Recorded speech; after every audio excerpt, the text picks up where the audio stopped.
I'm Thomas Goldkamp here for Gator Country TV along with Justin Wells and Adam Pincus. We're at the Swamp where Florida just lost 21-7. No music this time, no Swamp dance party. No, unfortunately not, Thomas. And all I can say is thank God it's over, because this was a terrible game. It might have been fun and interesting if you're Newt Rockne. Less than 300 yards total offense between the two teams. One good thing we can say, though, about the Florida defense, only gave up 95 yards of total offense to FSU. They held the Seminoles in check. Only 30 rushing yards on 46 carries. So that is one good thing you can say about the Gators tonight. But the Florida offense certainly did no favors. 4 turnovers that really killed the Gators' hopes tonight. Yeah, Adam, I mean, where did it really go wrong for the Florida offense?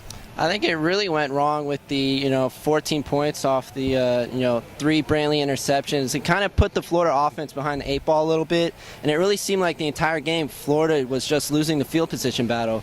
They always seem to be starting in their own territory, and they really couldn't generate any positive yards.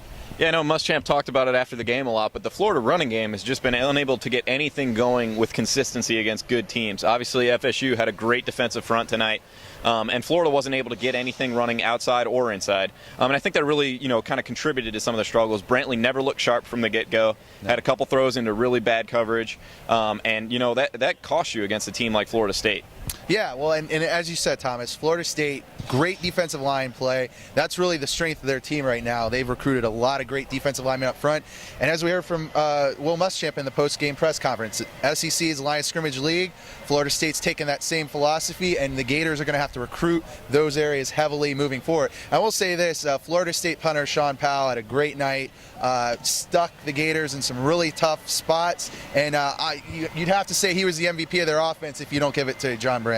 Now, one thing that was interesting is, Jacoby Brissett comes in the game, and he's played some this year, but he really hasn't had maybe the type of success you would hope for a guy recruited like him. But we saw after the game, Adam and I were standing around, and we saw some things that maybe were encouraging moving forward. Yeah, and really for those who weren't there, Charlie Weiss took Jacoby Brissett by the hand, and they were literally watching the Florida State Seminoles celebrate and see the band playing. The Tomahawks were in full force, in the student section here in the Swamp. And they stood there for a good 5 minutes, talking and, saying, this is your house, and you're letting, the opposing team celebrate here. And, that's something to, look towards, going forward. Where does this team go from here? Yeah, I think, that's something that Muschamp kind of hit on in the post-game press conference, too. He said, bottom line is this is a soft team, and until they get more physical and it's just stronger mentally, they're not gonna have any type of success. Absolutely. And there was one more bit of good news from the game tonight. I think, Adam, you have an interesting stat on the silver lining for Florida tonight. Well, Florida did extend their non-shutout streak to 297 games. That is the second longest in the country, and their last shutout was in 1988 to Auburn. So. Certainly, anytime you're talking about streaks like that not ending, it's not a positive night. Mm-hmm. On a positive note, we did have a scary injury in the game. Darren Kitchens was hit on the opening kickoff in the second half. Muschamp did tell us after the game that he is okay, and they don't expect any long-term, damage right now, which is a really positive sign. He was down on the field for about 9 minutes.